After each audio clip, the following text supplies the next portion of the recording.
But I mean, really nothing cool about riding a Triumph. Yeah, big ack, thumbs up.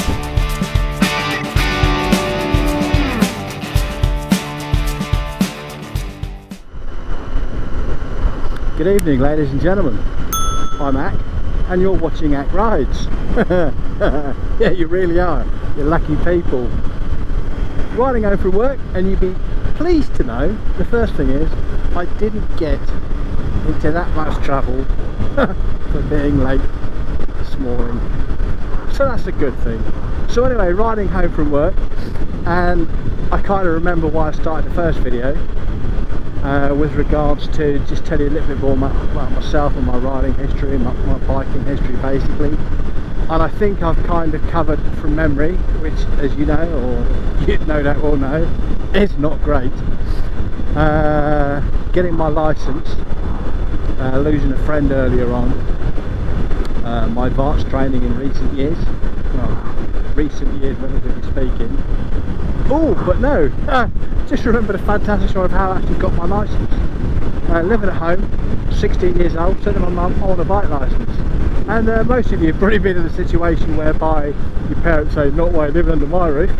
And because this is now, what, I was 16, so it would have been mid-80s. It's the days when kids actually listen to their parents. So I was like, oh, I'm not getting a motorcycle. But at the time, my mum had planned a trip, I think it was Caribbean or something, with some of her friends. So knowing that was coming up, I kind of like, didn't have the internet in those days, boys and girls. Yellow Pages is a big yellow book with like black letters in it. Old school Google basically. Ask your parents and your grandparents about Yellow Pages. Anyway, moving on. Found a school near to me that does still what they do now, whereby you go there, do a week's course, come back, get your licence. So I booked it for when my mum was away. She came home. I think I was about 17 and a half at the time. She came home and I went, "Ta-da!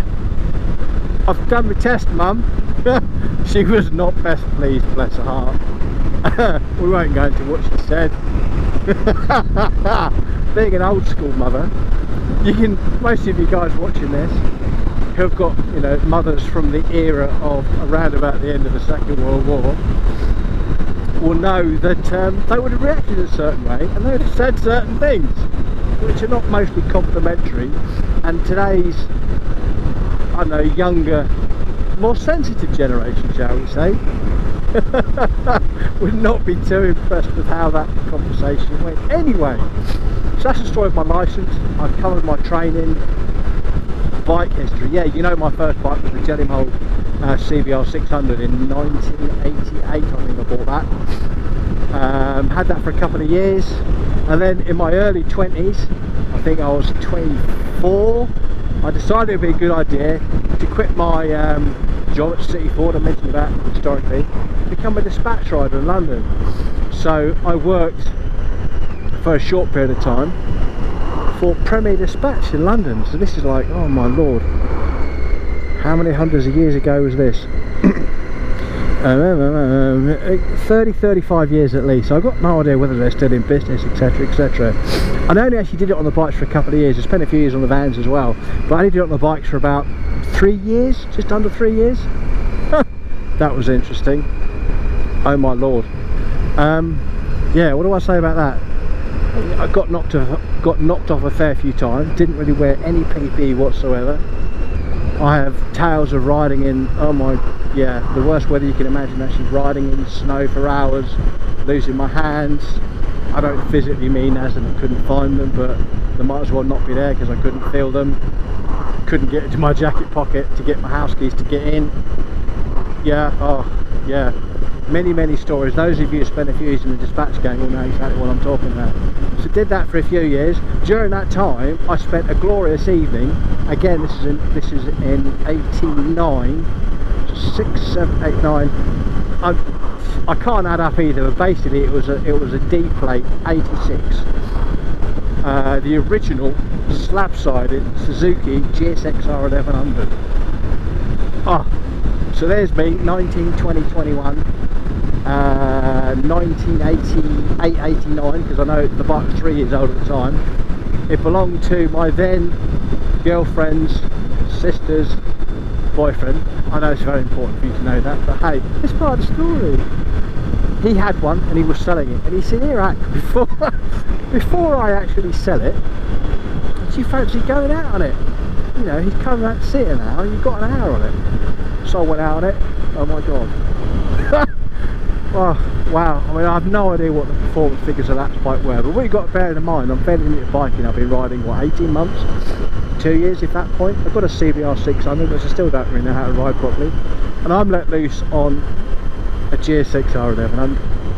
The original slab-sided, absolutely awesome, beautiful piece of kit there today. If Suzuki ever decide to do that bike, like now, with all the modern kit, but still look like the old one, yeah, I'd sell the wife, mortgage the house, and buy one. Well, I'd try and sell the wife, but I don't know how successful I'd be. Anyway, some of the stories from that night is like, oh, third gear wheelies on the M4 going into London.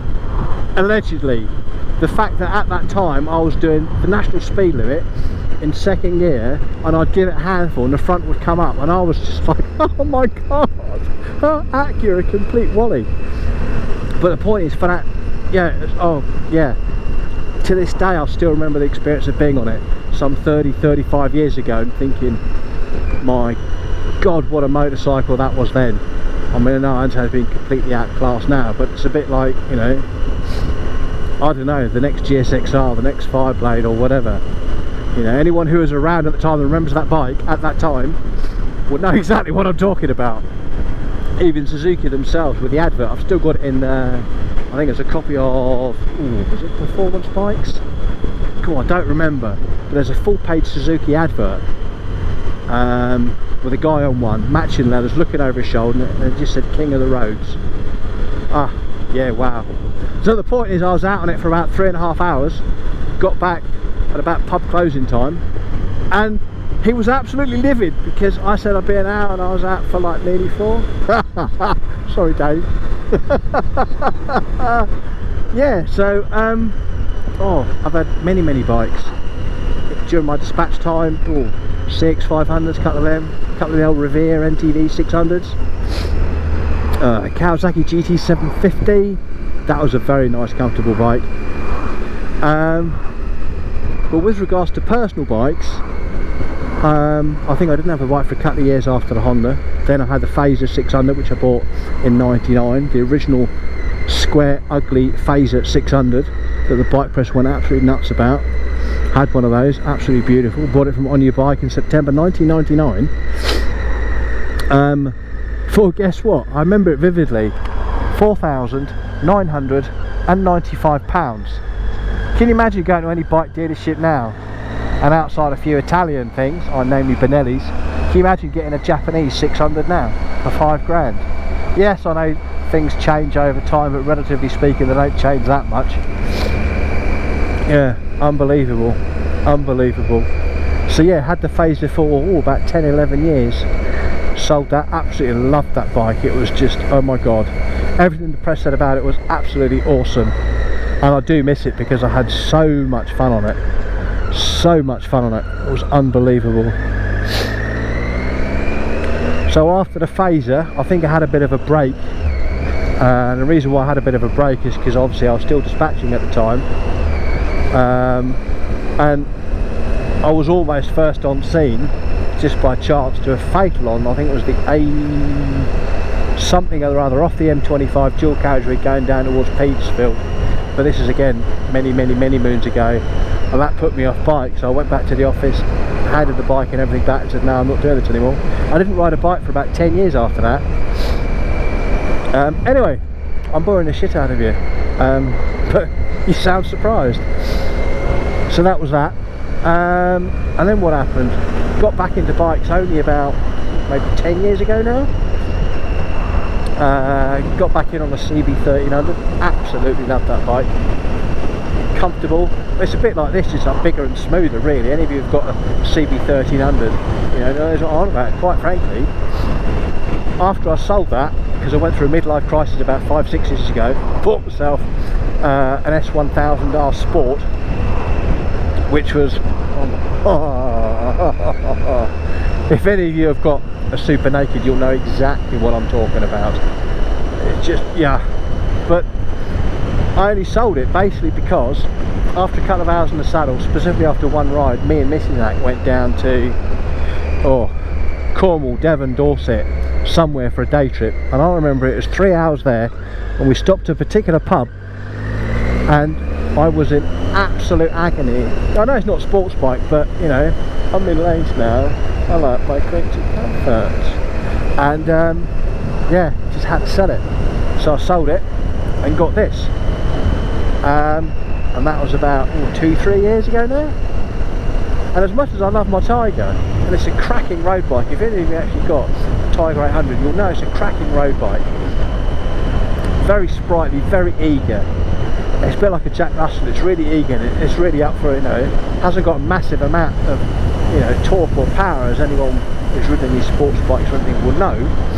But relatively speaking, it's still actually quite a quick bike. But the point is, once you've actually been on a Super Naked, yeah, I kind of want another one.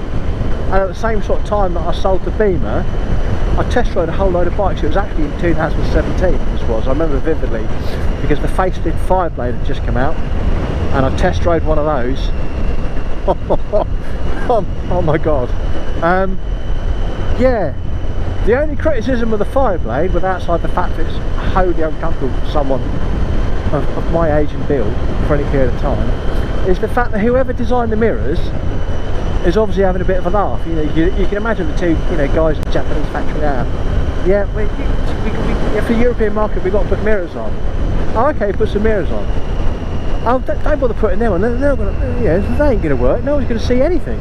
Oh, it doesn't matter. Just stick them on. And I think that's what manufacturers do for most mirrors, because I mean, these ones aren't too bad, but most bikes, as you'll know, just looking, you know, it's just why they even bother putting them on. Anyway, different story, moving on. So test rode the Fireblade, facelift Fireblade. That is my dream bike even now. I know I talk about Triumphs, and I rode the RS 1200 Triumph recently. If I could actually afford just a toy bike, I know I said to get the Triumph, I would. He says, totally unconvincingly, I'd get the facelift blade, 17 plate. They're about even the used ones now, about 10 grand, which is very unfortunate because I'm broke and I've got no money. But I'd have one of them tomorrow, just to mess about on. Awesome bike. You know, I was going around probably not using any more than about half throttle, and that's being generous, and I was just doing more stuff and things that I never thought were possible on a motorcycle. It's just insane. At the same time, I rode the Gen 2 Super Duke car, test rode that twice. I want one of those as well. Unbelievable. And I rode the then Gen 1 Super Duke GT, which was, oh, I want a KTM as well. I want so many bikes, it's just not fair. And quite frankly, it's just not funny because I can't afford any of them. So yes, I rode some couple of hairy bikes recently, but I got a special place in my heart for the SK1R because it was mine. I've still got pictures of it, I still look at it, I think, yeah, it's a bit uncomfortable, yeah, I didn't bother setting up properly, so suspension, even on the soft mode, was still quite harsh, especially when you have a person with such girth on it, because the suspension, as it's not set up for someone of my alleged girth, doesn't react particularly well, and it's a bit of a plank, especially over bumpy stuff. But outside of that, when the road was relatively smooth, stunning. Best throttle reaction of any bike I've ever ridden. I actually learnt on that bike, and that's, you know, how to really hold the throttle through a long corner and control the speed, not saying the speedy bar, but control how you corner, whether you're coming into a corner, whether you're basically leaning in, dropping in, or whether you're accelerating to go out, or your line on the corner. And I honed it on the throttle on that bike because it's just beautiful. And I should deliberately go around many long sweeping corners just so I can mess about with choosing my line purely on the throttle. Oh, it's a beautiful bike, and the acceleration, because of the way it's geared, it's just utterly insane, utterly insane. So I think that's pretty much it with regards to my biking history that I actually remember now for this video. And that's what I said earlier on. Actually complete lemon. But you know, my memory's not great, and I'll probably stop recording this and get home and realise, oh, there's something else I wanted to tell you. But anyway, that's it for this particular video. Thank you very much indeed for watching. It'll be fantastic if you could subscribe. If you're watching this on TV, click the video link and you can subscribe that way. If you're watching this on any other device, click my QR code, which is coming up now on this side. Subscription is totally free, but it shows me your support, and yeah, what can I say? Thank you very much indeed for watching. I'll actually do something of value soon, hopefully, rather than just riding around talking tosh. Yeah, live in hope, boys and girls, live in hope. But anyway, yeah, thank you very much indeed for watching. All the best. See you on the next one.